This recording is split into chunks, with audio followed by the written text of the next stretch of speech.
si esté el apóstol José Antonio, si quiere hacer una oración para comenzar. No se encuentra en este momento. Tenemos al pastor Jonathan y tenemos a A ver, pastor Jonathan, si gusta hacer una oración para dar comienzo.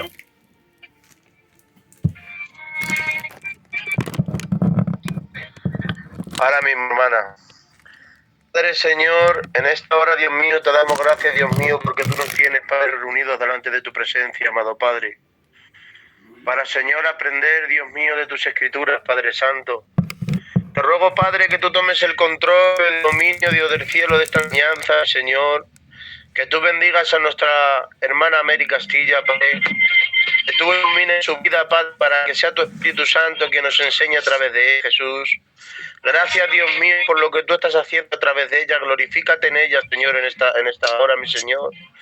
Ayúdanos, Padre, a entender, Padre, en esta hora lo que tú nos quieras enseñar, mi Señor. Gracias, Padre, porque tú ya estás en medio nuestro y tú tienes el rol y el dominio de todas las cosas, amado. Gracias, Dios mío, porque tú ya nos estás bendiciendo, amado Padre. Y te doy gracias, Dios mío, por todo. En el nombre santo de tu Hijo Jesús. Amén. Amén, gloria al Señor. Gloria a Dios. Muchas gracias. Pues bienvenidos a cada uno de los que están aquí en esta plataforma, en este seminario bíblico. Le damos la bienvenida a cada uno de ustedes, agradeciendo a Dios por su maravillosa bondad, por su maravilloso amor, y pues muchos de ustedes, ¿verdad? Empezando este nuevo año en victoria, y sabemos que Dios tiene grandes expectativas para nosotros. Gloria al Señor por ello. Así que le damos la bienvenida a cada uno de ustedes y deseando que en esta preciosa mañana el Espíritu Santo nos abra el entendimiento y sobre todo podamos retener esto que el Señor nos ha dado y que podamos ser más útiles para su gloria, para la gloria de Él. Gloria a su nombre. Qué lindo es nuestro Dios. Así que me encanta saber que cada vez que oramos el Señor nos escucha, así como dice en el Salmo 65:2, porque tú respondes a nuestras oraciones, todos nosotros tenemos que acudir a ti. Le damos gracias a Dios porque Él nos escucha, Él nos oye. Estamos en primicias del mes de enero, y sabemos que vienen grandes cosas en este 2023. Bueno, estábamos hablando, nos quedamos, voy a dar un pequeño resumito de que estábamos hablando de la teología, lo que es la doctrina de Dios, la teología. Estamos en el segundo capítulo, y bueno, hablando de la teología natural, que es el estudio de Dios, cómo se revela al universo y en la naturaleza, y teología bíblica, que es el estudio de Dios y su revelación a nosotros en las Escrituras. Y 3, la teología sistemática, el estudio sintetizado de Dios partiendo desde el razonamiento fisiológico, la naturaleza y las Sagradas Escrituras. Y bueno, nos quedamos la semana pasada en cómo Dios, ¿verdad?, se manifiesta a nuestras vidas, cómo se da a conocer, cómo se revela a Él en diferentes maneras. Y Dios es tremendamente hermoso, como Él, su amor es maravilloso. Realmente dice que no debemos de buscar una imagen, no debemos de buscar la imagen de Dios en un hombre físico, porque Dios es espíritu. Ya miramos que Dios se da a conocer a través de la naturaleza, pero también Dios nos habla a través de las Escrituras, pero también veníamos mirando y dice que no debemos de buscar la imagen de Dios en un hombre físico, porque Dios es un espíritu, como dice en Juan 4:24, más bien debemos buscar la imagen de Dios en el hombre espiritual, como dice en Colosenses 3:10, y revestido del nuevo hombre, el cual conforme a la imagen del que lo crió, se va renovando. Así que la imagen de Dios en el hombre se ve que en el hombre tiene dominio sobre las criaturas menores, y especialmente en la capacidad y deseo ardiente de comunión con Dios. La otra marca de la imagen divina se ve en la naturaleza moral del hombre, su sentido de deber y responsabilidad en la posesión de su conciencia. Como dice en Romanos 2:15, demostrando responsabilidad y en la posesión de una conciencia, dice, mostrando la obra de la ley escrita en sus corazones, dando testimonio su conciencia y acusándoles o defendiéndoles sus razonamientos. Así que ahí en Romanos 2:15 dice claramente que estos son los dos puntos que yo quería tratar primero, que seres humanos en la tierra tienen esta curiosa idea de que deben de portarse de cierta manera y no pueden realmente deshacerse de ella. Según el hecho, no se porta de esa manera. Conocen la ley de la naturaleza y la quebrantan. Y estos dos hechos son el fundamento de un pensamiento claro sobre nosotros en el universo que vivimos. Pablo en una ocasión dijo, quiero hacer lo bueno y termino haciendo lo malo. Es una naturaleza, ¿verdad? Pero cada día vamos siendo transformados a imagen del que nos crió, hasta llegar a ser la persona perfecta en su palabra. Un Dios personal nos hace responsables por nuestra conducta y nuestra actitud. Y debemos rendirnos a su voluntad o vivir una vida, una conciencia culpable. Gloria al Señor. Uno puede lograr borrar la superficie de su conciencia o callarla por decisión propia. Pero entonces, invariablemente creará su propio sistema de valores. La experiencia ha demostrado que el sistema de la ética de la Biblia, el creador por Dios, después de todo, Él es más adecuado a la naturaleza moral del hombre. Gloria al Señor. Vamos a mirar un argumento que parte de la Escritura. El argumento que parte de la Escritura descansa sobre declaraciones y sobre su exactitud. La Biblia declara ser la palabra inspirada por Dios y vamos a mirar aquí en 2 de Timoteo 3:16 al 17. Ahí me pueden seguir en las Escrituras. 2 de Timoteo. Gloria al Señor.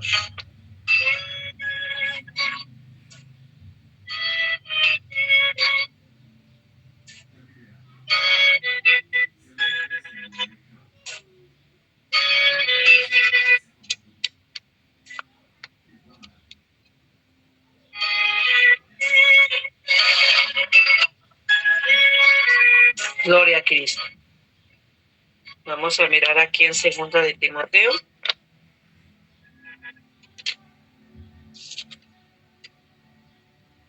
(3:16)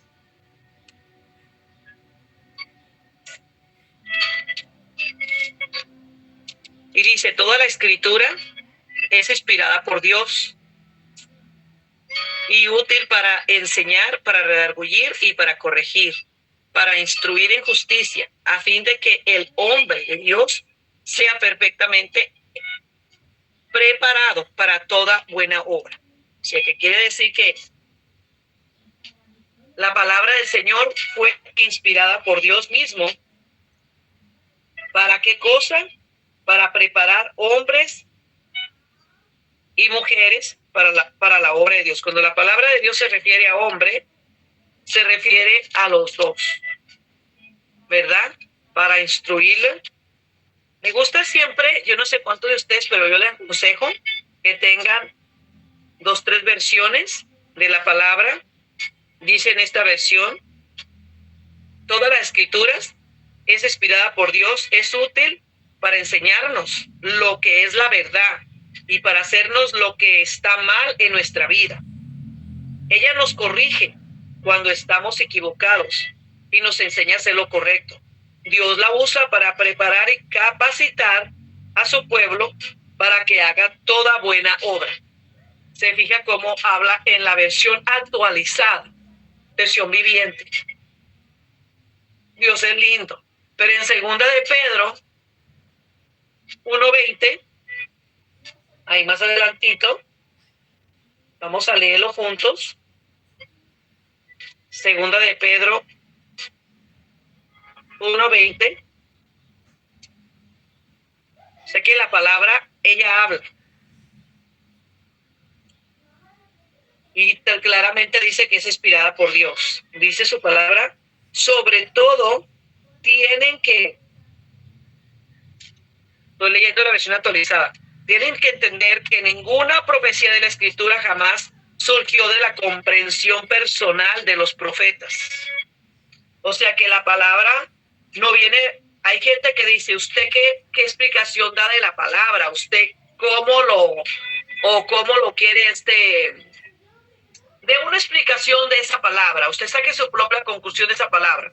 Es que la palabra nosotros no la interpretamos. La palabra ya está interpretada. La palabra capacita, nos cambia, y ahí lo que está diciendo el versículo, nosotros no podemos interpretarla. Nosotros tenemos que transmitirla tal como está. Dice que ninguna profecía fue por interpretación humana. O sea que los hombres humanos no sacaron su propia conclusión de lo que es de Dios y lo que no es de Dios. No lo interpretó un hombre, no lo podemos interpretar. ¿Qué dice el verso 21? Segunda de Pedro 1:20 al 21. Dice, ninguna profecía de la Escritura jamás surgió de la comprensión personal de los profetas, ni por iniciativa humana. Al contrario, fue el Espíritu Santo quien impulsó a los profetas y ellos hablaron de parte de Dios. Quiere decir que el Espíritu, el Maestro de Maestros, el Espíritu de Dios, el que sigue guiándonos ahora, pero el que capacitó, el que inspiró, el que hizo que se escribieran estos tesoros, que es la palabra de Dios, que nos capacita, que prepara a hombres y mujeres para la obra del Señor. Es el que hace esta obra. Entonces, directamente, en 1 Corintios, quiere decir que la palabra, por eso hay gente que te va a preguntar, ¿cómo es que usted antes era una persona mal hablada, una persona borracha? Podremos tener diplomas, títulos académicos, pero eso no nos limita a que seamos personas mal habladas, irrespetuosas. Pero ¿cómo es que esta persona o tal persona escucha un mensaje, recibe por fe la palabra, y esa persona viene a hacer un cambio? Y luego mucha gente dice, alguien le lavó el coco. Y realmente, ¿cuántas veces nosotros cada Navidad o cada diciembre hacemos promesas de cambiar? ¿O cuántas veces habíamos querido cambiar personalmente cada uno y nunca pudimos? Por la fuerza humana nadie puede cambiar aunque tiene el deseo. Todo el mundo quiere cambiar, todo el mundo tiene el deseo de cambiar, pero no puede. Solo la bendita palabra de Dios tiene el poder de capacitarnos, de transformarnos. En 1 Corintios 2:12 al 13. Vamos a mirar 1 Corintios. Gloria a Dios. 1 Corintios 2:12 al 13. Y mire lo que dice. Y nosotros hemos recibido el Espíritu de Dios, no el espíritu del mundo, de manera que podemos conocer las cosas maravillosas que Dios nos ha regalado. Le decimos estas cosas sin emplear palabras que provienen de la sabiduría humana. En cambio, hablamos con palabras que el Espíritu nos da, usando las palabras del Espíritu para explicar las verdades espirituales. ¿Se fijan? Qué lindo es nuestro Dios, como Dios. Por eso Pablo dijo que por la locura de la predicación, a él le plació salvar a los hombres. Sí, es verdad que vasos de barro, como somos nosotros, hay tesoros que transforman hombres y mujeres alrededor del mundo, de generación en generación. Y entonces, nosotros hablamos y seguimos hablando. Por eso Jesús dijo, vayan y hagan discípulos a todas las naciones. Que ¿cómo se forman los discípulos? hablándoles la palabra misma. Ella tiene el poder y el efecto. Lo que el ser humano necesita es dejarse limpiar. O sea que nosotros, tú y yo, somos portadores de un tesoro. Por eso los tesoros deben de ser santos. Santo significa apartados. Un hijo de Dios, una hija de Dios no puede decir, soy portador de la gloria de Dios o soy portador del tesoro de Dios y estar siendo usado por el enemigo, prestarse durante la semana al pecado y luego durante la gira donde Dios lo manda a predicar, usted ya se pone santo, hablando la palabra santa de Dios. El vaso tiene que estar limpio para que se vea el efecto. En Jeremías 1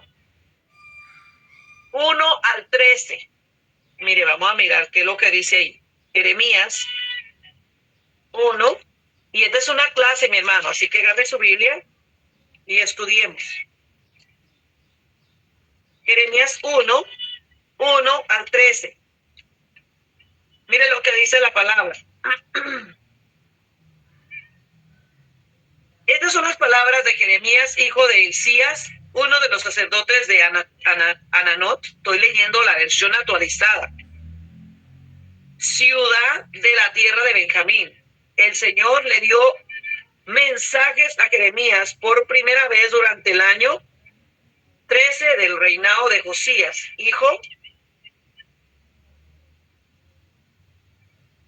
de Amón, rey de Judá. Los mensajes del Señor continuaron durante el reinado de Joacim, hijo de Josías, hasta el año 11 del reinado de Sedequías, otro de los hijos de Josías. En agosto de ese año 11, la gente de Jerusalén fue llevada cautiva. El Señor me dio el siguiente mensaje. Te conocía aún antes de haberte formado en el vientre de tu madre. Antes que nacieres te aparté y te nombré por profeta a las naciones. Observe desde cuándo Dios le ha apartado a usted. Muchos de nosotros no sabemos ni siquiera el llamado que tenemos, pero Dios sí lo sabe. Desde antes que tú nacieses, Él te llamó para que fueras profeta a las naciones, hablaras su palabra. Dice, oh Señor soberano, respondí, no puedo hablar por ti. Soy demasiado joven. No digas soy demasiado joven, le dijo el Señor. Me contestó el Señor, porque debes ir donde yo quiera que te mande y debes decir todo lo que te diga. No le tengas miedo a la gente, porque estaré contigo y te protegeré. Yo, el Señor, he hablado. Luego el Señor extendió su mano, tocó mi boca y me dijo, mira, he puesto mis palabras en tu boca. Hoy te doy autoridad para que hagas frente a naciones y reinos. Algunas deberás desarraigar, derribar, destruir y derrocar, y otras deberás edificar y plantar. Después el Señor me dijo, observa Jeremías, ¿qué es lo que ves? Veo una rama de almendro, contesté. Así es, dijo el Señor, y eso significa que yo estoy vigilando y ciertamente llevaré a cabo todos mis planes. Para muchos que pensamos que el Señor se olvida de nosotros, Él no se le olvida nada, su palabra es fiel. Después dice el verso 13, después el Señor me habló nuevamente, ¿qué es lo que ves ahora? Me preguntó. Veo una olla de agua hirviendo que se derrama desde el norte. Contesté. Gloria al Señor. Así que como ven, ninguno del libro en el mundo ha sido tan ampliamente aceptado como el mensaje de Dios. Mire, se pueden escribir 1000 libros, 1000 cosas en el mundo, pero la palabra de Dios, es bueno que usted lea libros donde son historias, libros que la gente hace, porque tienen palabra, y hay muchos libros muy edificantes, pero nunca deje de leer la palabra de Dios. La Biblia es un libro y mucha gente dice, yo quiero que Dios me hable. Yo creo con todo mi corazón que si usted lee la Biblia, todos los días le va a hablar. Dios habla todos los días, cada vez que usted quiere que Dios le hable, Dios le habla. Usted lea la palabra y Dios le va a hablar. Todas las promesas que están ahí son para usted y para mí. Y todas las restricciones que están aquí son para mí y para usted. Y todas las promesas que el Señor dice que fluirán sobre los escogidos van sobre nosotros. Así que esos opositores y los escépticos han lanzado todo ataque concebible en su contra. Pero su popularidad se mantiene. Su exactitud ha sido repetidamente impugnada. O sea, la palabra de Dios por generaciones, por miles y miles y miles y miles de años. Usted se ha puesto a pensar que esos libros sagrados no los pueden cambiar, por más que quieren quemarlos y destruirlos. La bendita palabra dura, porque Dios es poderoso y eterno. Pero cada vuelta de la pala de los arqueólogos confirma con exactitud de algún pasaje dudoso. El doctor Aldrich, reconocido arqueólogo, escribe esto: nada que tienda a estorbar la fe religiosa judía o cristiana ha sido descubierto. Descubrimiento tras descubrimiento ha establecido la exactitud de innumerables detalles y ha traído incrementado reconocimiento al valor de la Biblia como un libro de recurso de historia. Ningún otro libro se compara con la Biblia en cuanto a su elevada enseñanza moral y espiritual. Si alguno tiene alguna pregunta, mi hermano pastor Oscar, te voy a pedir que me ayudes a contestar cualquier pregunta que tengan ahí para yo continuar con la clase.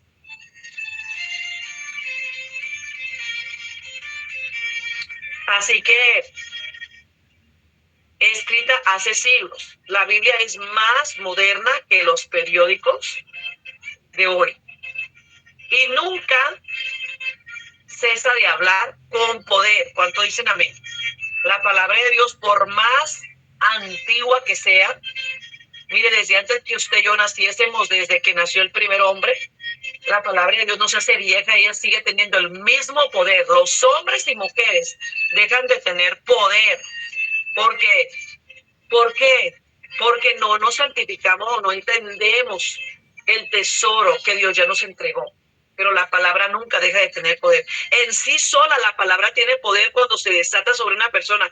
Por eso es que ocurren milagros poderosos cuando uno ve que predica a alguien que está en pecado y uno dice, pero ¿cómo esa persona está en pecado? Pero la gente que lo está escuchando se salva porque la palabra Dios la respalda. Es su palabra, pero eso no significa que la persona que la está dando se salve. Eso es importante, tanto el que la oye se salve como el que la está transmitiendo también se salve. Por eso la palabra del Señor nos dice que en aquel tiempo nos va a decir, Señor, Señor. O sea, vamos a decir, Señor, Señor, en tu nombre yo eché fuera demonios, están enfermos, hice muchas cosas. Y el Señor va a decir, apártate de mí, hacedor de maldad, no te conozco.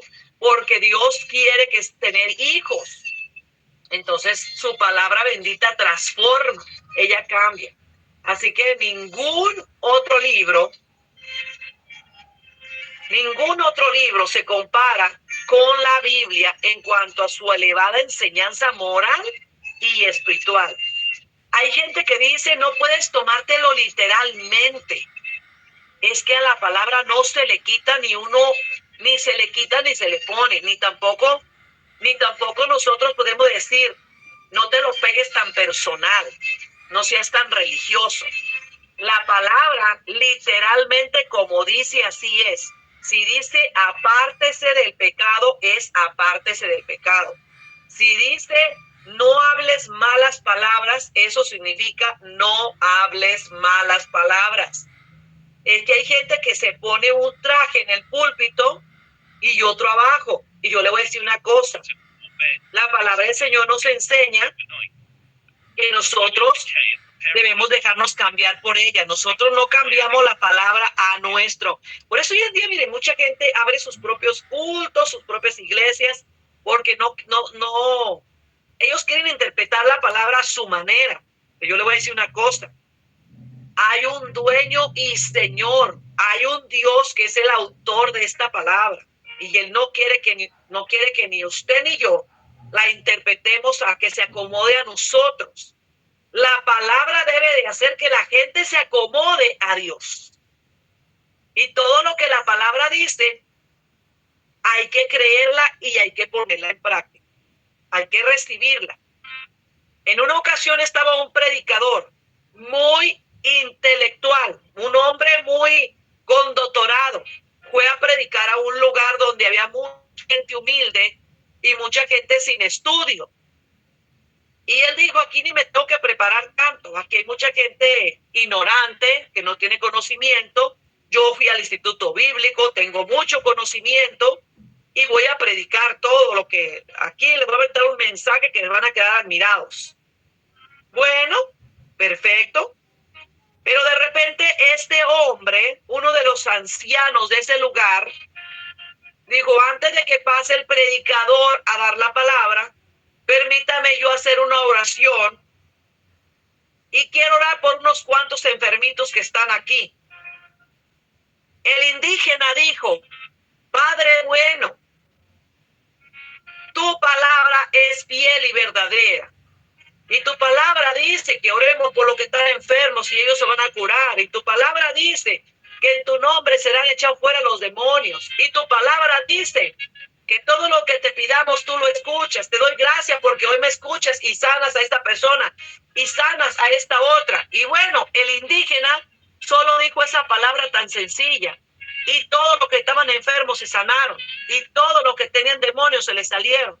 Ahora sí le dice, siervo amado, predique el mensaje. Fue una lección muy grande que le dio. Y le dice, hermano, ¿a qué instituto bíblico usted fue? Y entonces le dijo el indígena, ¿acaso existe uno? ¿A poco no fuiste a una escuela bíblica? Le dice. Porque mira lo que tú acabas de decir, es algo tremendamente grande. Hermano, dice, yo ni siquiera he ido a ninguna escuela bíblica. Yo no sabía que existía eso de estudio bíblico. Yo nomás, dice, entonces, ¿cómo es que sabes todo esto? Es que ahí dice, la palabra dice, le dijo el indígena. Ahí dice, yo lo creo, y mira, se sana la gente. Entonces, para el estudio bíblico es bueno tener conocimiento, mi hermano. Es bueno que estudies, no me malinterprete. Pero nunca se crea o nunca nos creamos que por tener mucho conocimiento, en sí hay que conocer la palabra para transmitirla de la forma correcta, porque daremos cuenta de todo aquello que vemos y tenemos que enseñarla completamente, la palabra como debe de ser. Y sobre todo, ser llenos del Espíritu Santo, porque muchas veces sacamos fuera de contexto la palabra de Dios. Y sí, el apóstol Pablo dijo, la mucha letra mata, pero el Espíritu vivifica. Y cuando la palabra va acompañada con el Espíritu, no mata. La mucha palabrería o el mucho conocimiento mata, pero la palabra acompañada con el Espíritu no mata. Y hay mucha gente intelectual que tiene conocimiento, pero nada de lo espiritual. No se acerca a Dios. Entonces le mata la letra cuando no reconoce y no se llena del Espíritu, porque la palabra sin la inspiración, sin la revelación del Espíritu, sin la llenura del Espíritu, sin esa comunión del Espíritu, porque el autor, acuérdese que es el Espíritu de Dios. Entonces hay hombres y mujeres con mucha letra, pero sin llenura del Espíritu Santo. Y necesitamos al Espíritu Santo de Dios. Así que, gloria al Señor. Dice que nada que tienda a estorbar, dice, nada que tiende a estorbar la fe religiosa judía o cristiana ha sido descubierto tras descubrimiento establecido con exactitud. Por lo tanto, en innumerables detalles y ha traído incremento, reconocimiento al valor de la Biblia como un libro o el recurso de la historia. Así que dice su palabra que ningún otro libro se compara con la Biblia en cuanto a su elevada enseñanza moral y espiritual.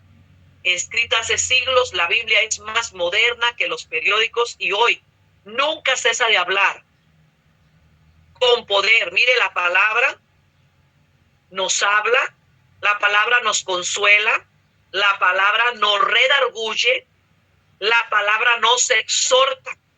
Pero ¿quién es el que hace que la palabra te redarguye? En sí es el Espíritu Santo el que nos redarguye cuando escuchamos la palabra.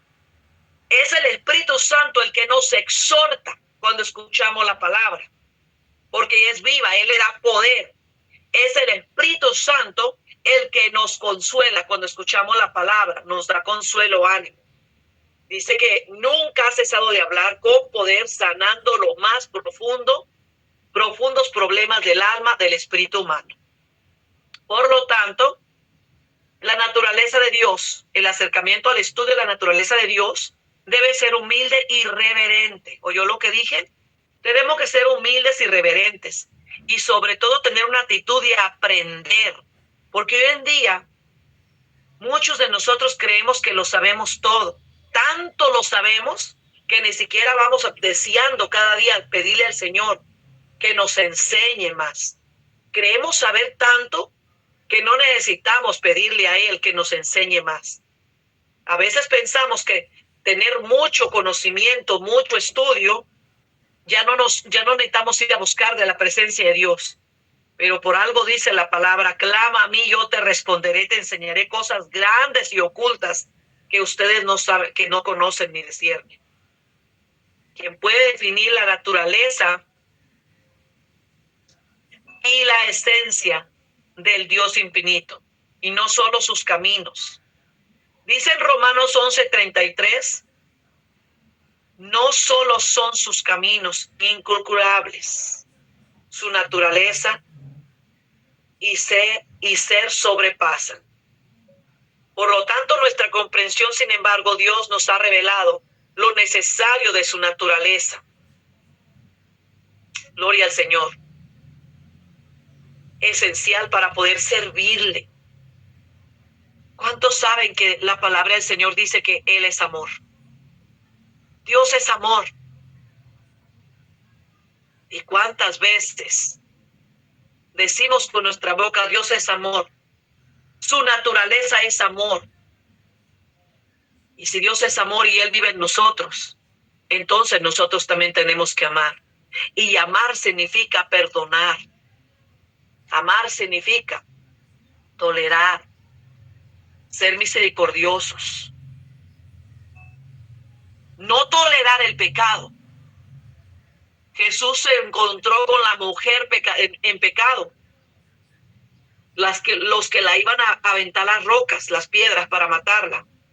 Y dijo él, arrójele la primera piedra el que esté libre de culpa.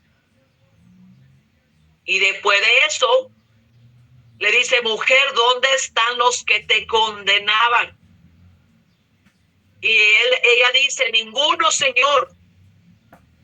Por lo tanto, él le dijo, ni yo tampoco te condeno. Vete, pero no sigas pecando.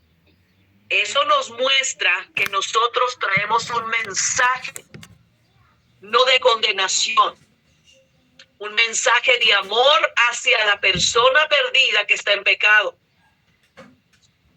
hacia la persona que está en estado de ignorancia y alejada de Dios. Le hacemos saber que Dios le ama y le restaura, pero que no siga en ese estado de pecado. Predicamos un mensaje que no hace que la gente siga acomodada en el pecado, sino que se ponga a cuenta con Dios y deje de pecar, no de condenación. Predicamos un mensaje. Por ejemplo, ¿te imaginas si yo voy y digo, la palabra del Señor dice que ni los pecadores, ni los adúlteros, ni los fornicarios, ni los borrachos, ni los afeminados, ni los idólatras van a tener parte en el reino de los cielos? Sí, pero más adelantito dice, eso eran algunos de ustedes, mas ya no vivan más en ese estado. Más bien tenemos que decir, la palabra del Señor dice que no entrarán al reino de los cielos todas las personas, pero él dice, vengan a mí todos los que están cansados y trabajados.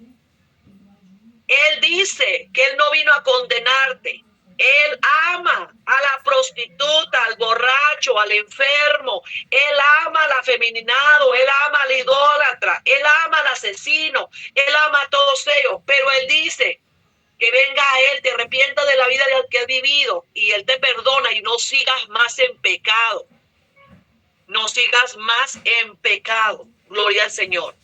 Él te ama, él te perdona esa vida, pero él quiere que te pongas a cuentas con él. Qué lindo es saber que puedes comenzar de nuevo. Entonces, la naturaleza de Dios, sin embargo, Dios se ha revelado lo necesario de su naturaleza esencial para poder servirle y adorarle. Yo sé que aquí hay muchos hombres lindos, maestros, que después de mí van a tomar clases y van a dar clases. Así que si algún hermano o hermana hacen preguntas, por favor ayúdenme a contestarles a los otros maestros, a mis hermanos que están haciendo preguntas. Y ustedes pónganle la contestación. Especialmente importante atender a la naturaleza de Dios como está revelada en la Biblia. Porque muchos conceptos diferentes de deidad son sostenidos por aquellos que rechazan al Dios de las Escrituras. Oiga bien, escuche. La Biblia no nos da una sola definición comprensible de Dios. En Primera de Reyes 8:27 dice su palabra: los cielos de los cielos no te pueden contener. ¿Sabe por qué? Porque él mismo crió los cielos. Él mismo crió los cielos. Entonces, hay veces que la gente quiere poner a Dios en un cuartito. ¿Y sabe cuántas? Y a veces criticamos a la gente que es idólatra. Pero mire, cuando una persona cristiana vive en pecado y que vive una cosa, o sea, vive una cosa acá adentro, en su propia vida personal, en privado, vive una vida y afuera enseña otra. Y estoy hablando de ministros que predicamos la palabra, de hombres y mujeres que nos llamamos portavoces del Dios vivo. Llevamos un mensaje, pero llevamos una doble vida en secreto. ¿Cómo es mi vida en secreto? Yo creo con todo mi corazón que en estos tiempos Dios está llamando a los hombres y mujeres tipo Juan el Bautista. Arrepiéntanse de toda maldad. Nosotros tenemos que dar el mensaje de Juan el Bautista, arrepentidos, porque ¿cómo pensamos? Mira, ¿cómo es que nosotros podemos dejar a Dios? Dice, los cielos, sí, los cielos de los cielos no te pueden contener, o sea, está el inmenso universo. A Dios no lo sostiene todo el universo que él mismo crió, pero es tan grande, es tan poderoso, que él habita en nosotros. Pero a Dios no se le esconde ni se le mete en un cuarto como para que no nos vea. Él nos ve la vida secreta. Él está declarando aquí que ni siquiera los cielos lo pueden contener ni sostener, porque él mismo los crió. Es tan grande, tan ancho, tan bajo, tan alto. O sea, hay hasta un coro de niños que dice, tan grande es el amor de Dios. Él es poderoso y a Dios no se le esconde en un cuarto. Nosotros no nos podemos meter atrás del baño donde nadie nos ve. Ahí nos ve Dios porque no lo podemos esconder. ¿Cómo puede una oración o un párrafo de palabras humanas definir su ser? Escuche. La siguiente es una definición teológica que sirve también como cualquier otra. Dios es un espíritu infinito eterno, gloria a su nombre, invariable en su ser, sabiduría, poder, santidad, justicia, bondad y verdad. Todo eso es él. Escuche, el catecismo de Westminster varias declaraciones sobre Dios en la escritura definen aspectos de su naturaleza, tales como Dios es espíritu. En Juan 4:8, si lo miramos rapidito, Juan 4:8, gloria al Señor, gloria a Cristo. Juan 4:8.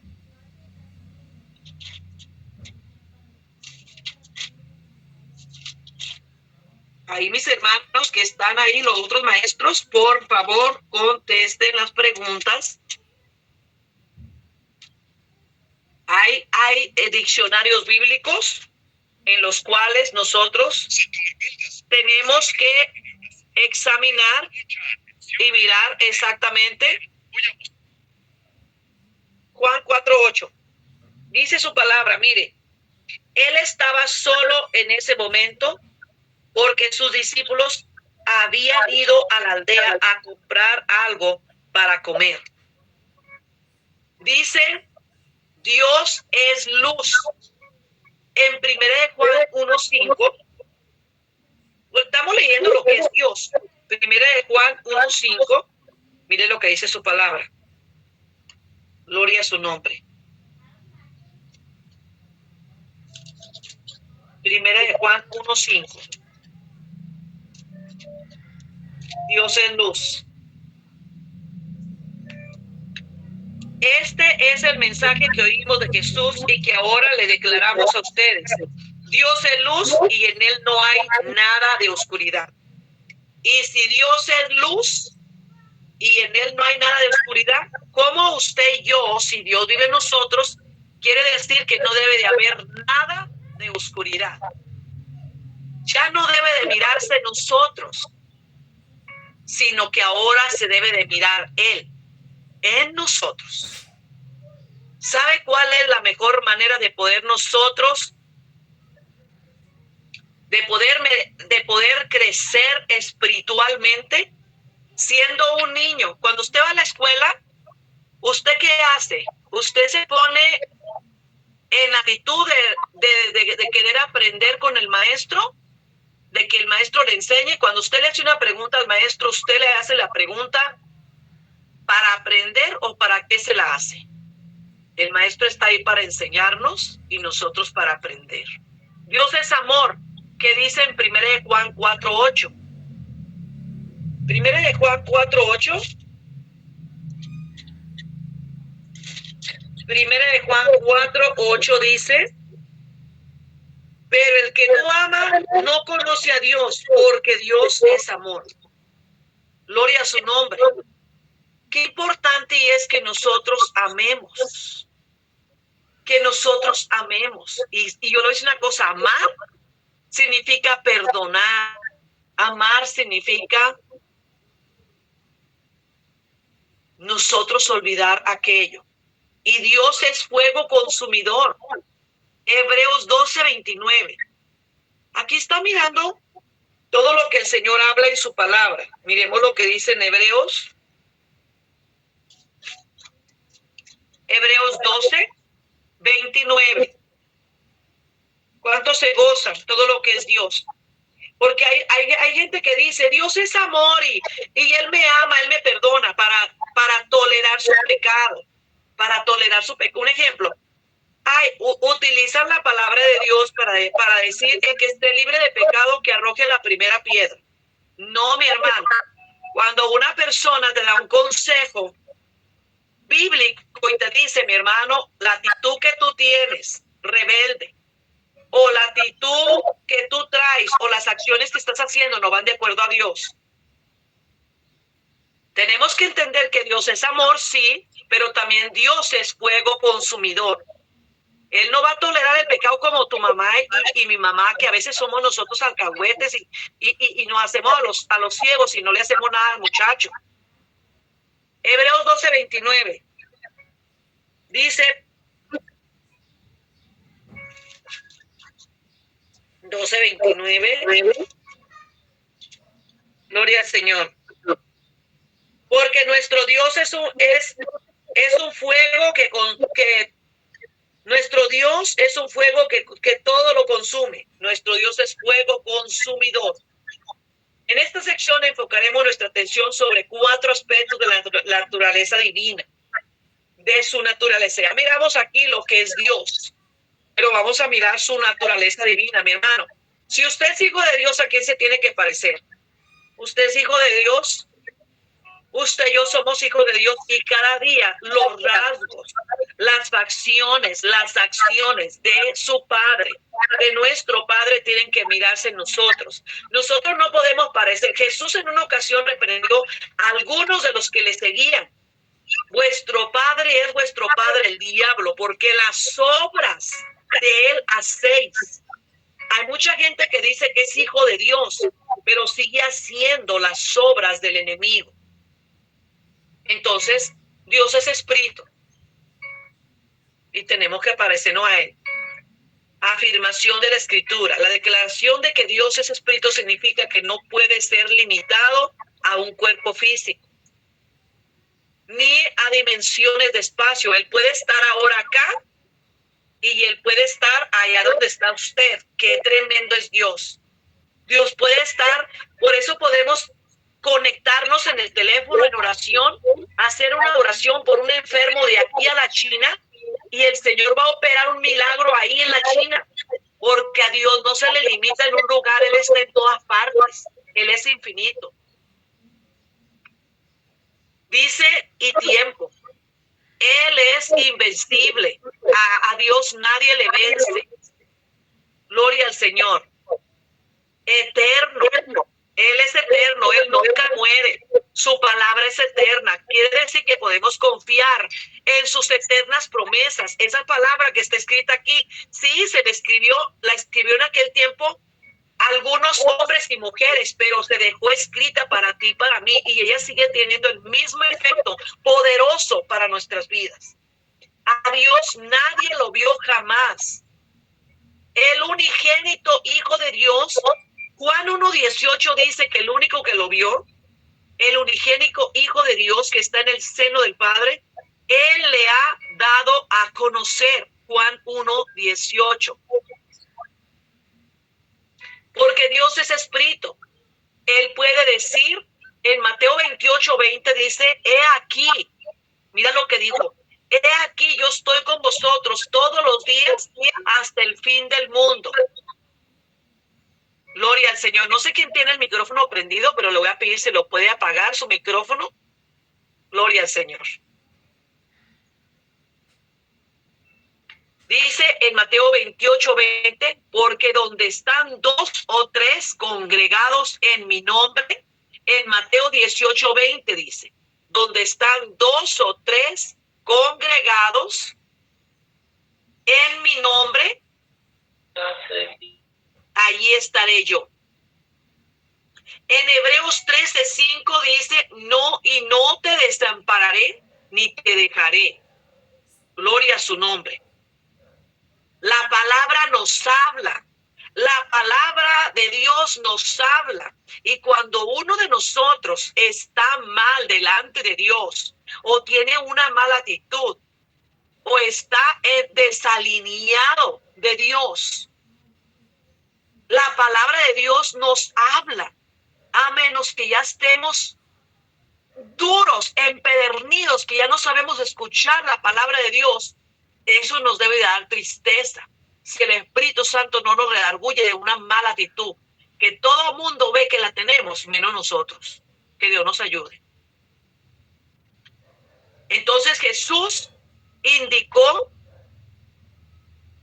que el hombre debe ser nacido del Espíritu en Juan 15, para poder estar en el reino de Dios a fin de tener comunión con Dios, quien es Espíritu. O sea que si un hombre sabía, a mí me encantó lo que predicó nuestro hermano, aquí varios han predicado sobre esto, el pastor el pastor Oscar, habló que hay hombres, predicadores y mujeres que no han nacido de nuevo, tienen palabra, han ido a escuelas, han recibido discipulado para ser un pastor o qué sé yo, pero no han nacido de nuevo. ¿Por qué? Porque todavía tiene una naturaleza de un hombre carnal, de por ley. Y realmente el hermano de Veracruz, el apóstol también, de Mérida, habló mucho sobre el pecado de alinearnos. No podemos ser ministros del Señor y seguir siendo hombres o mujeres con pecado. Mire, yo le voy a decir una cosa, mi hermano. ¿Usted cree que Dios cambia o que Dios se modernizó? En los tiempos aquellos, los sacerdotes que entraban al lugar santísimo y estaban en pecado y eran hombres preparados, llamados para ministrar la presencia de Dios en los altares. Si entraban mal, le amarraban una cosita en el pie, era un hilo, y le ponen unas como cadenitas, unas sonajitas para que cuando dejaba de sonar, significaba que murió y lo sacaban y tenía que seguir otro sacerdote. Nadie podía acercarse al lugar santo si no estaba bien con Dios. ¿Qué nos hace pensar ahora que podemos ministrar en los altares, que podemos ministrar como sacerdotes de Dios, el lugar santo, con doble pecado y con una actitud profana, pecadora, solo porque llevamos el nombre de ministros, ministras de Dios? Nosotros tenemos que entender que Dios a quien llama, y que si tú y yo somos llamados para hablar la palabra a otros, para que se alineen, se acomoden a Dios, ¿cuánto más tú y yo tenemos que demostrar el ejemplo? Tú no puedes exigir a alguien que haga algo si tú no lo haces. Por eso Jesús dijo, ciegos, guías de ciegos. ¿Cómo puede guiar un ciego a otro ciego? Entonces, gloria al Señor. Aspecto negativo. Estamos hablando quién es Dios, pero ese Dios demanda. Aspecto negativo, no corporal, no localizado. Vamos a mirar. Dos problemas surgen de conexión con la afirmación de que Dios es espíritu. Primero, algunos pasajes bíblicos representan a Dios teniendo ojos. Oiga, escuche esto. Oídos o un brazo. En Isaías 52:10, miremos lo que dice la palabra. Enfoquémonos, mi hermano.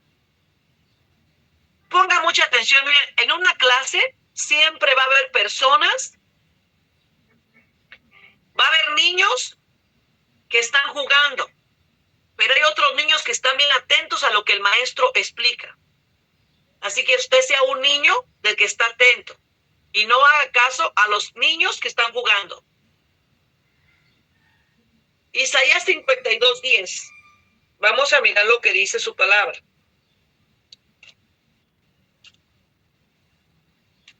En Isaías 52:10. Qué linda es su palabra. Dice, el Señor ha manifestado su santo poder ante los ojos de todas las naciones, y todos los confines de la tierra verán la victoria de nuestro Dios. Todas las naciones. En el Salmo 34:15, mire lo que dice la palabra. Salmo 34.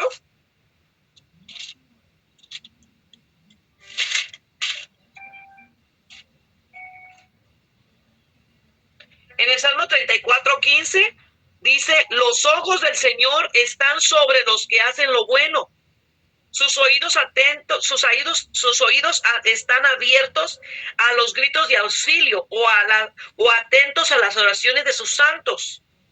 Mire qué lindo lo que dice aquí. Los ojos del Señor están sobre los que hacen lo bueno. A veces pensamos que Dios no ve, pero Dios lo ve. Aquí también estamos diciendo que aquí a Dios se le pone como que tiene ojos, oídos y brazo.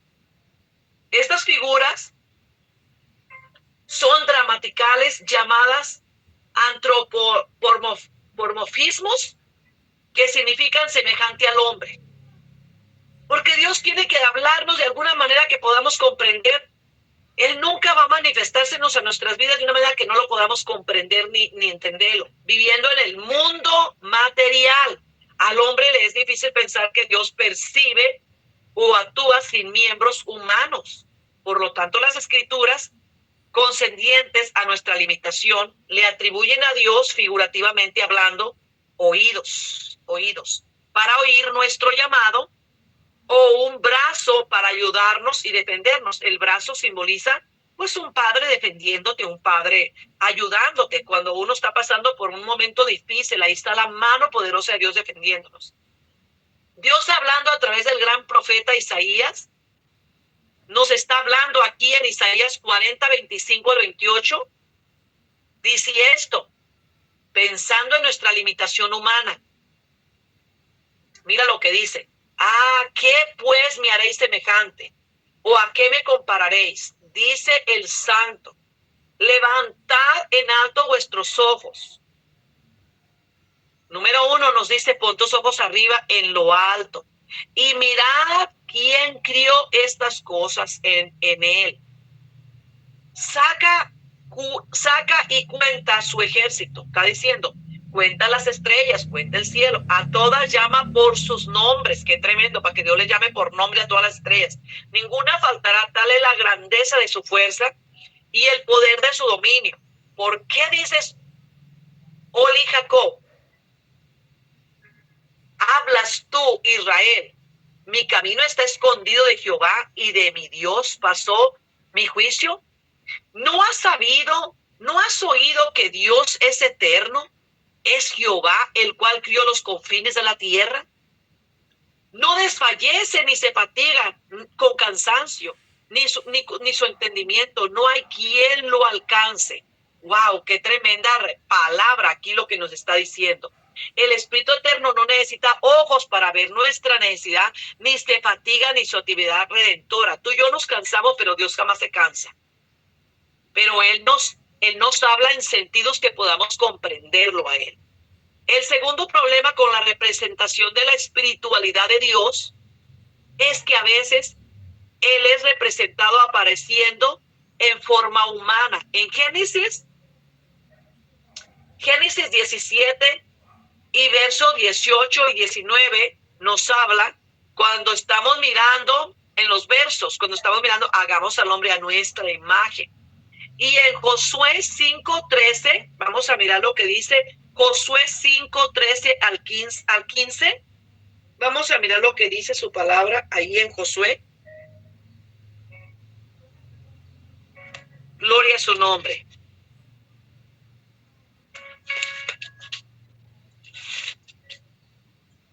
Dios es maravilloso como Él nos habla. 5:13.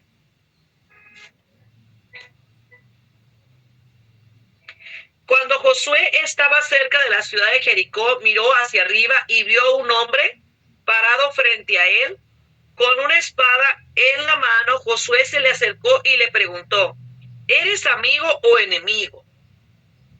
Ninguno de los dos contestó, soy el comandante del ejército del Señor. Entonces Josué cayó rostro en tierra ante él con reverencia. Estoy a tus órdenes, dijo Josué. ¿Qué quieres que haga, tu siervo? El comandante del ejército del Señor contestó, quítate las sandalias, porque el lugar donde estás parado es santo. Y Josué hizo lo que se le indicó. Qué importante es. Qué importante es que oigamos la voz y obedezcamos instantáneamente. Estos hombres tenían temor de Dios.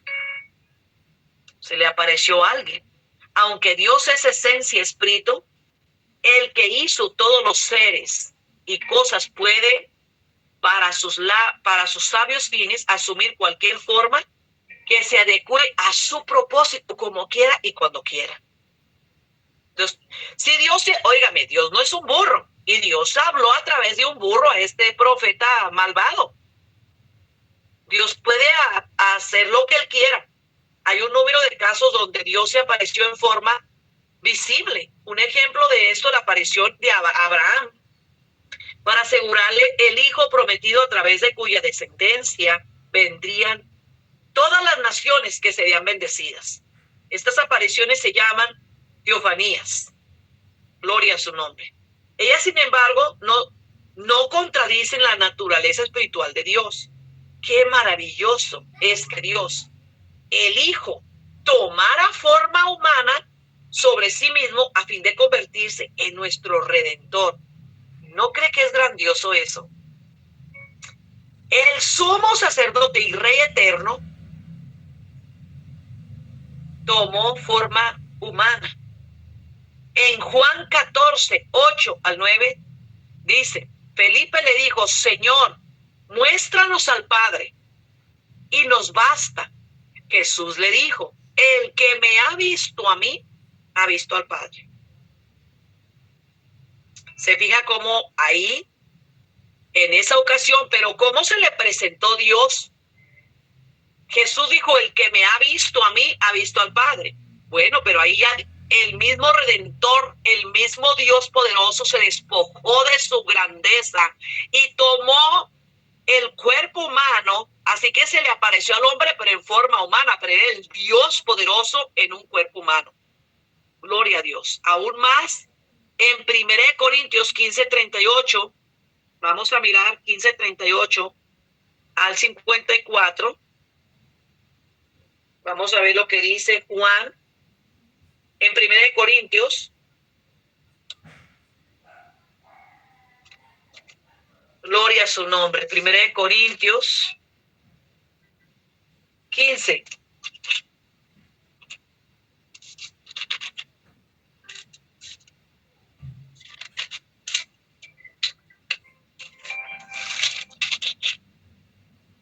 (15:38) dice: luego, al 54 dice: luego Dios le da el cuerpo nuevo que Él quiere que tenga. De cada clase de semilla crece una planta diferente, de modo que parecido hay diferentes clases de carne. Una para los humanos, otra para los animales, y otra para las aves, y otra para los peces. También hay cuerpos en los cielos y cuerpos en la tierra. La gloria de los cuerpos celestiales es diferente a la gloria de los cuerpos terrenales. El sol tiene una clase de gloria, mientras que la luna tiene otra y las estrellas tiene otra. Y hasta las estrellas se diferencian unas de otras por la gloria de cada una.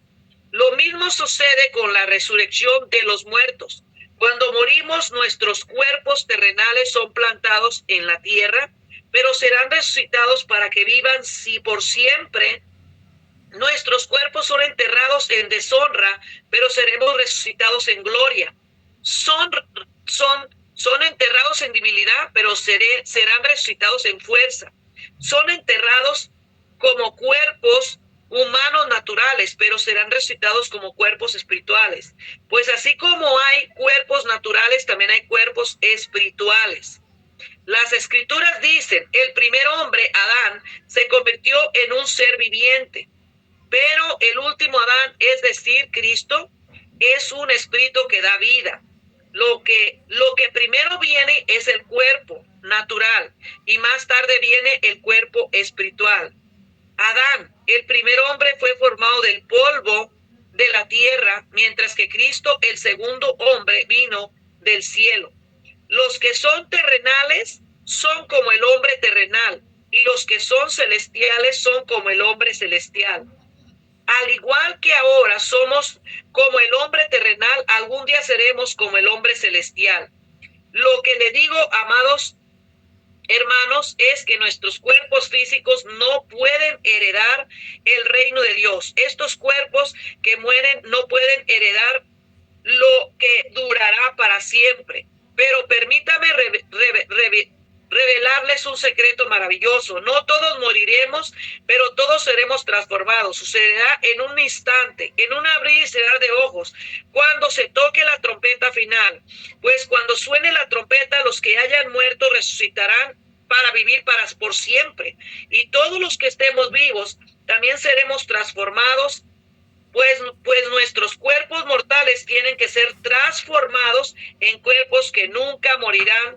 Nuestros cuerpos mortales deben ser transformados en cuerpos inmortales.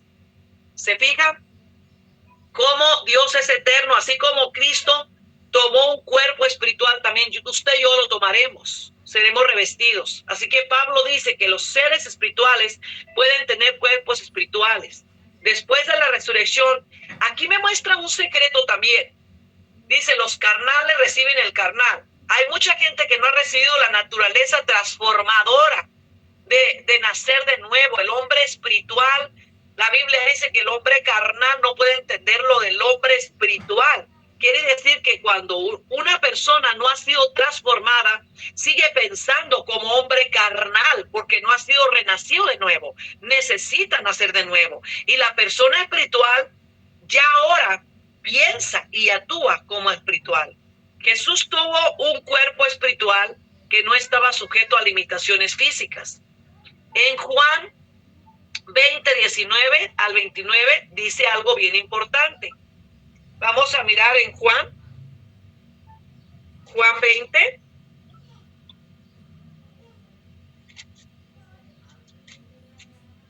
Gloria a Dios. Juan 20:19. Y Pilato colocó un letrero sobre la cruz que decía: Jesús de Nazaret, el rey de los judíos. El lugar donde crucificaron a Jesús estaba cerca de la ciudad y el letrero estaba escrito en hebreo, en latín y en griego, para que muchos pudieran leerlo. Entonces los principales sacerdotes se opusieron y le dijeron a Pilato: cambia la inscripción el rey de los judíos por una que diga él dijo: yo soy el rey de los judíos. No, respondió Pilato, lo que escrito está, y así quedará. Una vez que los soldados terminaron de crucificarlo, tomaron la ropa de Jesús y la dividieron en 4 partes, una para cada uno de ellos, y también tomaron la túnica, la cual no tenía costura y había sido tejida de arriba abajo en una sola pieza. Así que dijeron: en el lugar de rasgar, tiremos los dados para ver quién se queda. Con eso se cumplió la escritura que dice: se repartieron mi vestimenta entre ellos y tiraron dados por mi ropa. Así que eso fue lo que hicieron.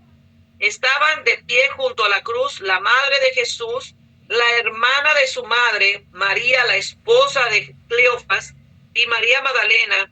Cuando Jesús vio a su madre al lado del discípulo que él amaba, le dijo: apreciada mujer, ahí tienes a tu hijo.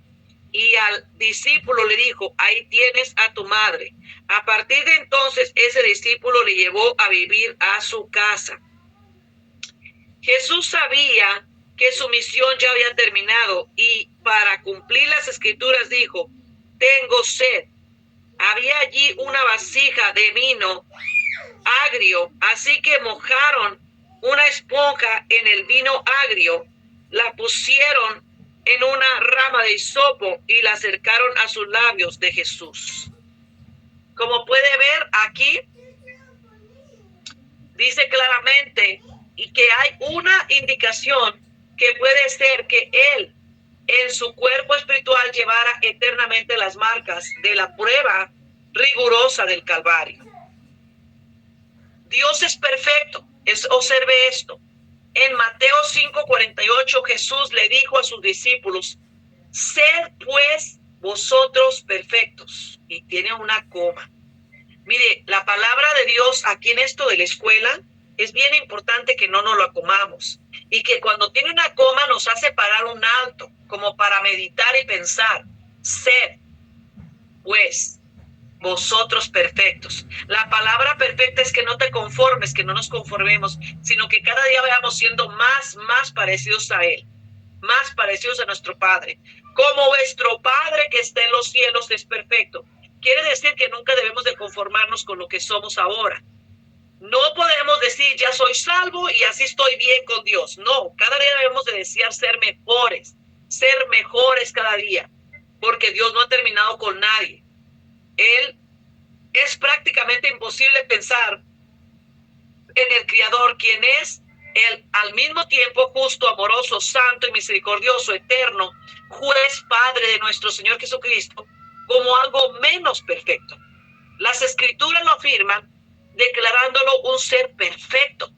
Jesús llevó el pecado nuestro, pero Él no pecó.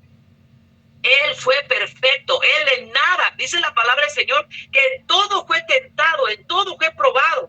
Él fue tentado, o sea, quiere decir que se le presentaron todas las tentaciones que un ser humano puede enfrentar, todas las que un ser humano puede tener, pero en ninguna cayó. Él no pecó. Las perfecciones de Dios serán vistas con mayor claridad cuando estudiemos sus atributos. Dios es personal. Un ser personal es un uno que es consciente de sí mismo, que posee intelecto, sentimientos, voluntad. Por lo tanto, es popular entre los santificados de hoy, sofisticados de hoy en día, creer en un Dios impersonal, quien es semejante a un principio de vida, al cual se puede referir como naturaleza. Ese Dios no contesta oraciones, oiga bien, ni siente desagrado ante hechos injustos. Es solo el universo mismo, incluyendo sus leyes.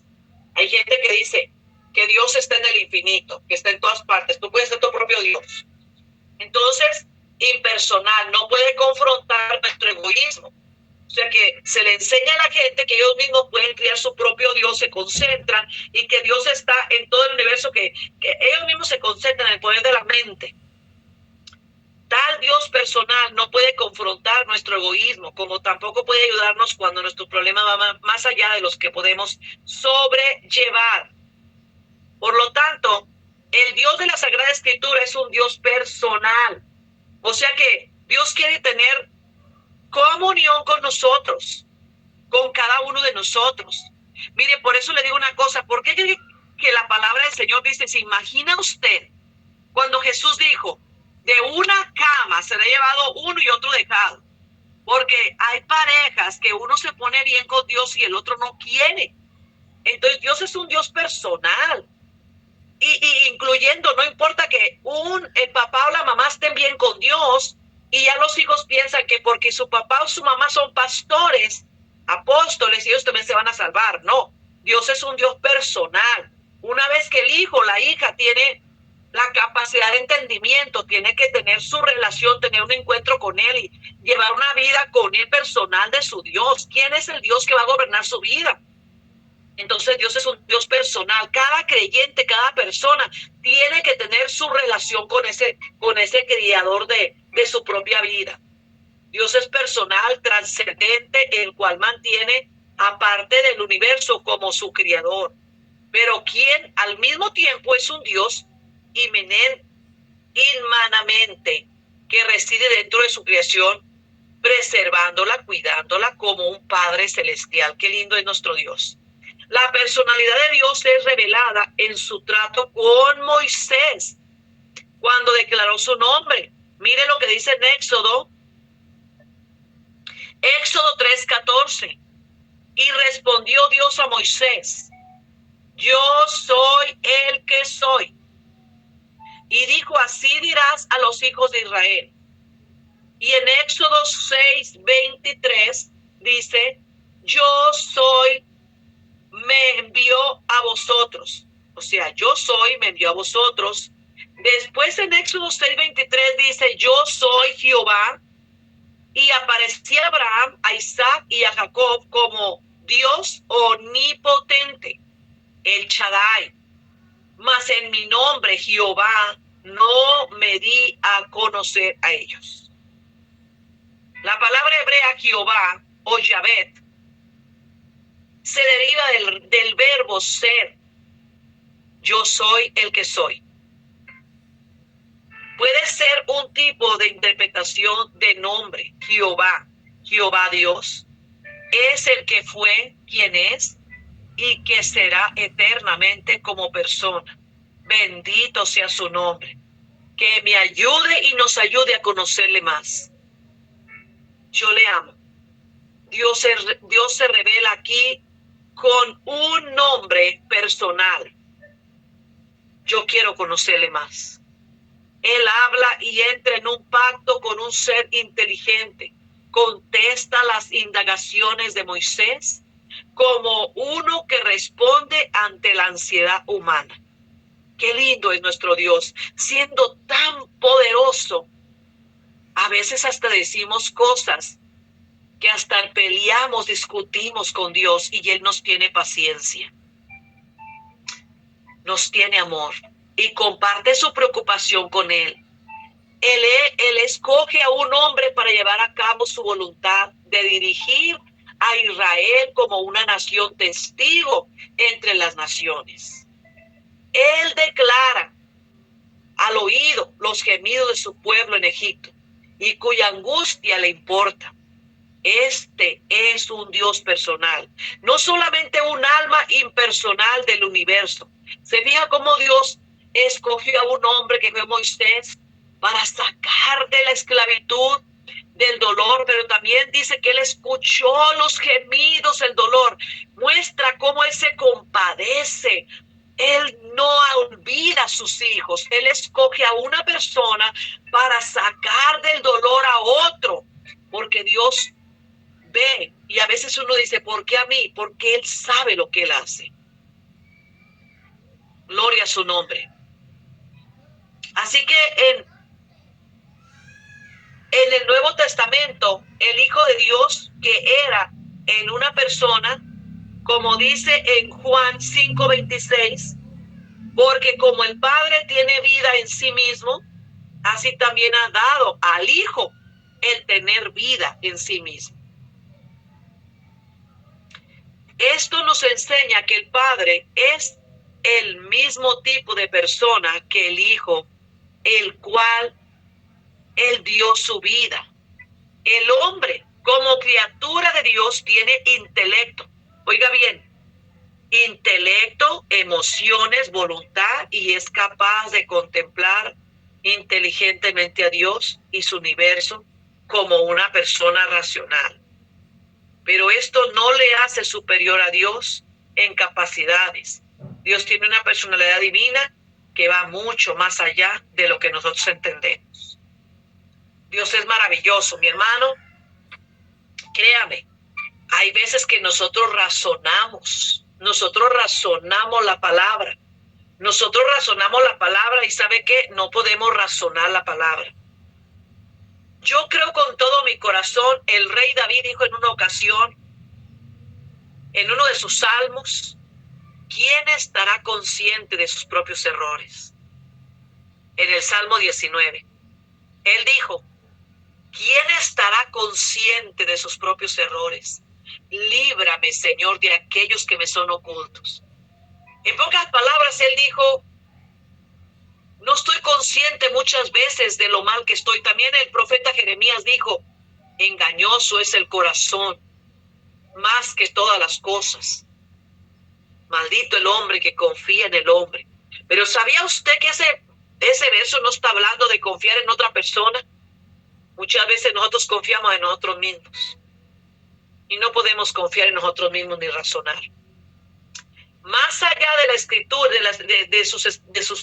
de sus criaturas, pero si Él hizo al hombre para comulgar con Él, para convivir con Él y para que éste le alabe, ciertamente lo dotó con características semejantes a las de su naturaleza, cuando lo hizo a su propia imagen. Mire, cuando Dios formó al hombre y a la mujer, hagamos al hombre a nuestra semejanza. Todas las cosas Él las habló, las dijo y fueron criadas, pero la única cosa que Dios se tomó, mire, qué lindo, porque Dios con su palabra habló y todo fue criado. Los océanos que son poderosos, los océanos y todas las cosas potentes, grandes, el sol, la luna, fueron criadas con su poder. Pero al ser humano le puso su toque divino. Él lo tocó, Él lo agarró con sus manos. Y le puso, usted fue dotado con características de Él. Le puso todas sus características. Por eso cuando nos volvemos a Él, al lado inocente, cuando Adán y Eva fueron puestos en el huerto del Edén, ellos tenían una relación con Dios. Eran inocentes, eran personas que no hacían maldad. Su estado era inocente, era una relación que ellos podían cara a cara hablar con Dios. Pero una vez que fue roto eso, ellos fueron sacados de la presencia de Dios y ellos, hagan cuenta que viene una naturaleza de ceguera espiritual. Cuando volvemos a nacer de nuevo del segundo Adán, el primero nos heredó ceguera y separación, pero el segundo nos viene y nos redime y nos hereda otra vez la imagen perfecta que ellos nos pusieron, el Padre, el Hijo y el Espíritu Santo.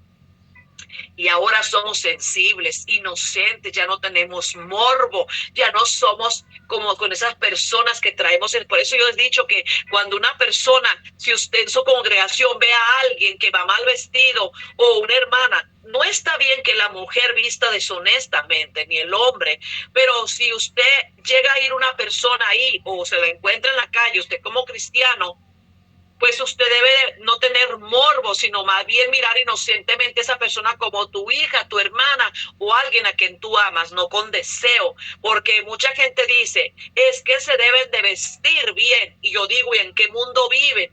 Porque nosotros vivimos en un mundo donde te hubieras que irte a la luna y quizá te encuentras allá una extraterrestre para no ver a personas mal vestidas.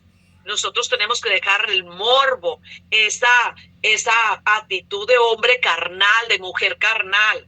Y eso incluye para todo, también las personas que no queremos vestir conforme a la moda del mundo.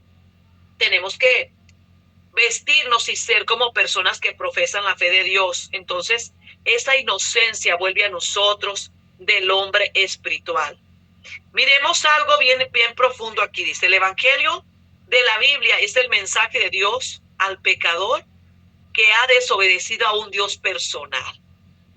En pocas palabras, el mensaje de la Biblia es reconcíliate. Las historias y todas las cosas que pasaron en el pasado fueron puestas en evidencia como testimonio de lo que un Dios poderoso fue, será y cómo su palabra se cumple. Pero la palabra desde Génesis hasta Apocalipsis está hablando de reconcíliate de nuevo con Dios, y todo lo que pasó en el pasado está escrito para que veamos que Dios cumple sus promesas, que es un Dios amoroso, un Dios protector, un Dios que defiende, pero también un Dios justo.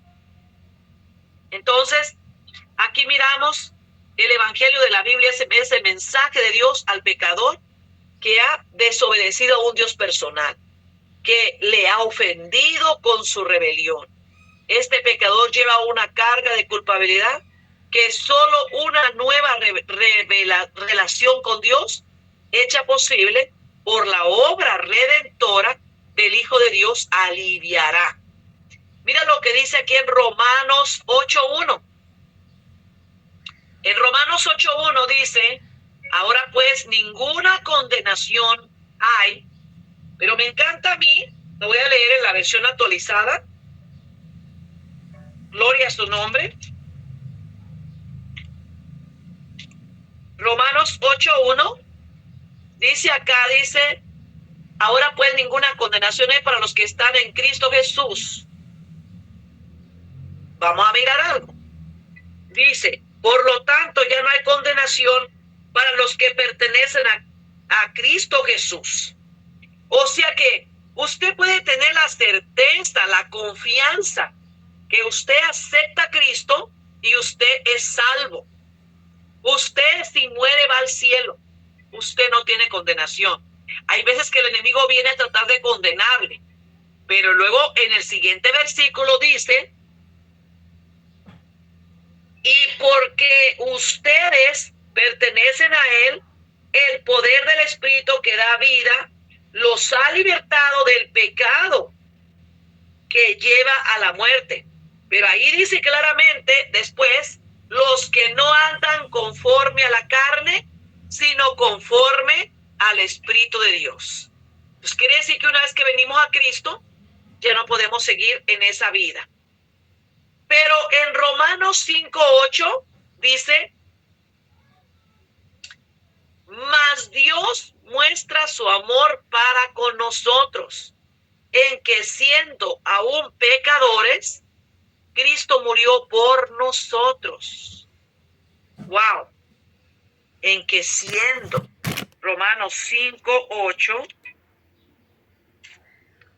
pero Dios mostró el gran amor que nos tiene al enviar a Cristo a morir por nosotros cuando todavía éramos pecadores.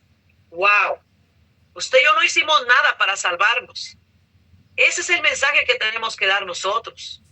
El amor no puede venir de un principio impersonal. El amor es una característica personal de Dios. Entonces, ¿se fijan que se basa el amor verdadero? No en, como lo celebramos en muchos países, el 14 de febrero, que se celebra el día del Valentine o el día del amor y la amistad supuestamente. Muchas veces la gente da flores, chocolates, porque celebran el día del amor supuestamente. Un amor que solamente mientras no ocurre un problema, porque si no, de lo contrario, inmediatamente el divorcio. Ese no es el amor que está hablando aquí. Dios es uno. Vamos a mirar lo que dice su palabra. Dios es uno. Dice la ley de Dios dada sobre el Sinaí. Comienza con la declaración. En Deuteronomio 6:4, mi hermano, mi hermana, dice, oye, escucha, Israel. Israel, acuérdese que el nombre de Israel era Jacob, pero Dios le cambió ese nombre porque el nombre de Jacob significaba usurpador, tramposo. El nombre de Jacob, su simbolismo era tramposo, usurpador, engañador. Y Dios le cambió el nombre por Israel. Hermano, ¿cuántos de nosotros éramos todo eso? Engañadores, tramposos, mentirosos. Pero Dios nos ha cambiado el nombre. Y ahora somos hijos de Dios. Dice, oye Israel, Jehová nuestro Dios, Jehová uno es. Gloria a su nombre. Así que ahí lo dice claramente en Deuteronomio 6:4.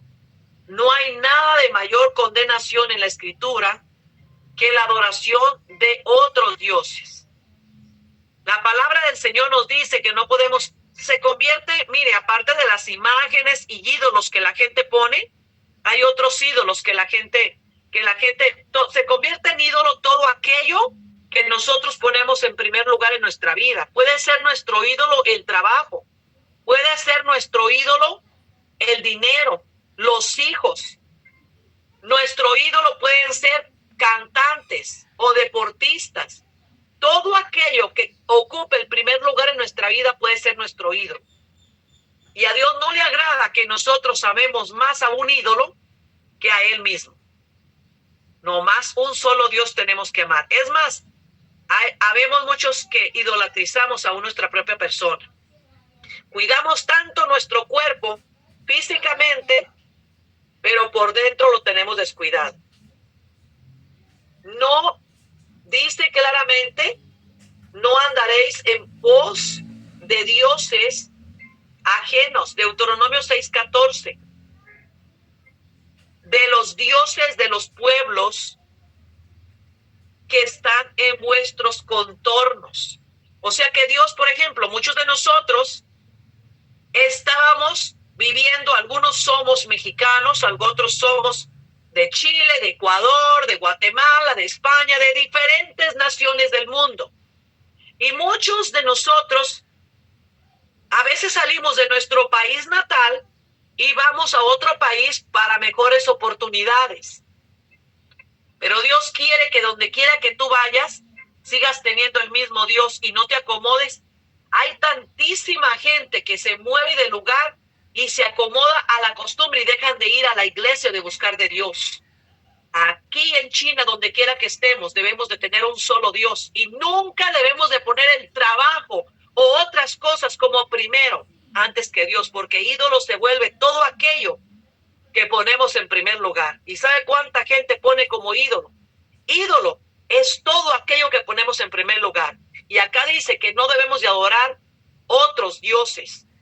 Y adorar es poner en primer lugar esas cosas antes que Dios mismo. Ponemos excusa, es que tengo que trabajar, es que tengo que hacer otro. Usted es hijo de Dios, usted es hija de Dios. Y creo que como hijo es heredero de todo lo que le pida papá. Papá, deme un trabajo que no me estorbe, que no me impida de buscarle a usted, porque usted es mi Dios, mi proveedor, usted es el dueño de todas las cosas. Y yo quiero seguir adorándole a usted y no inclinarme ante ningún ídolo. Gloria a su nombre. Las naciones adoraban a muchos dioses que correspondían a las fuerzas naturales. Escuche, ¿sabe por qué le vinieron las plagas a Egipto? Por todas esas cosas. Los dioses que eran de la creación de su propia imaginación adoraban, hasta en México, ¿no? Adoraban el sol, el dios de la lluvia y muchos lugares. Entonces, que eran representados por imágenes o ídolos. En Egipto también por eso le vinieron las plagas. Con cada dios que adoraban, cada dios que adoraron, así fue una plaga que Dios les mandó. Ahí les va sus plagas de ranas, ahí les va sus plagas de grillos y de todo lo que adoraban. Ellos les gustaba sacrificar sangre, pues ahí le va el agua toda llena de sangre. Estas naciones idólatras eran una espina continua de costado de Israel.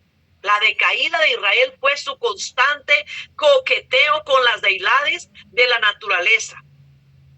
Oiga, Israel muchas veces cayó de la gracia de Dios por adorar esas cosas, esas deidades. Por ejemplo, cuando Acab, el rey de Israel, había abierto la puerta a la adoración de Baal, un dios natural falso, Elías desafió. Elías era un profeta de Dios, espectacularmente a los profetas de Baal, Acera, y una competencia. Eso está en Primera de Reyes 18, 21 al 40. Dice claramente, Acera, una competencia con Jehová, el Dios vivo, porque no hay otro Dios que esté vivo. Mire, podrá haber ahí que Mahoma, que podrá haber el Buda, y ninguno de los dioses que otros profesan, ninguno, ni Elena de White, ni ninguno de los dioses que profesan otros, o la guía que usan, el mormón y todo eso, se ha resucitado. Nosotros creemos en el Dios vivo que se levantó al tercer día de entre los muertos, a Jehová Dios de los ejércitos. Creemos en el Dios poderoso que tiene poder y que vive y reina por los siglos de los siglos. Por lo tanto, escuche, vamos a leer ahí cómo cayó en Primera de Reyes 18, 21. Primera de Reyes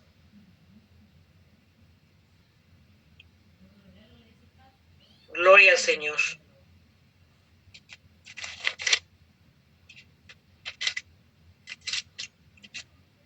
Dice en Primera de Reyes 18, 21 al 40, 18, 21.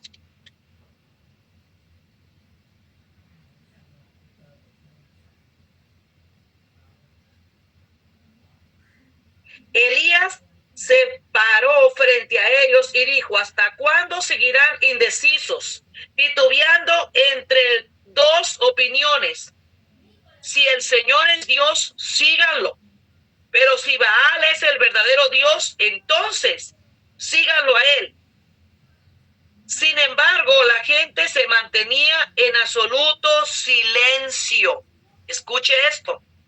Entonces Elías le dijo: yo soy el único profeta del Señor que queda, pero Baal tiene 450 profetas.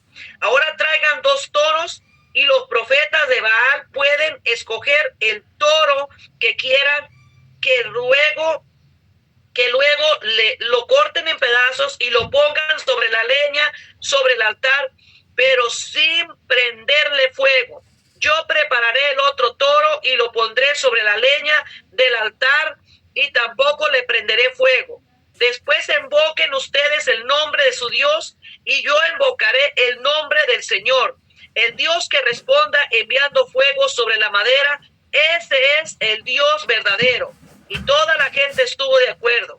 Así que Elías dijo a los profetas de Baal: empiecen ustedes, porque son muchos. Escojan uno de los toros, prepárenlo, e invoquen el nombre de su Dios, pero no le prendan fuego a la leña. Entonces ellos prepararon uno de los toros y le pusieron sobre el altar. Después invocaron el nombre de Baal desde la mañana hasta el mediodía, gritando: oh Baal, respóndenos. Pero no hubo respuesta alguna. Entonces se pusieron a bailar, cojeando alrededor del altar que habían hecho. Cerca del mediodía, Elías comenzó a burlarse de ellos. Tendrán que gritar más fuerte, se mofaba. Sin duda que es un Dios. Tal vez está soñando, despiértenlo. Quizás esté haciendo sus necesidades. Seguramente salió de viaje o se quedó dormido. y necesita que alguien lo despierte. Así que ellos gritaron más fuerte y como acostumbraban a hacer, se cortaron con cuchillos y espadas hasta quedar bañados de sangre. Gritaron disparates toda la tarde hasta la hora del sacrificio vespertino, pero aún no había respuesta, ni siquiera se oía un solo sonido. Entonces Elías llamó a la gente: vengan acá. Así que todos se juntaron alrededor mientras él reparaba el altar del Señor que estaba derrumbado. Tomó 12 piedras para representar a cada tribu de Israel y usó las piedras para reconstruir el altar, el nombre del Señor. Luego cavó una zanja alrededor del altar con capacidad suficiente para 15 litros de agua.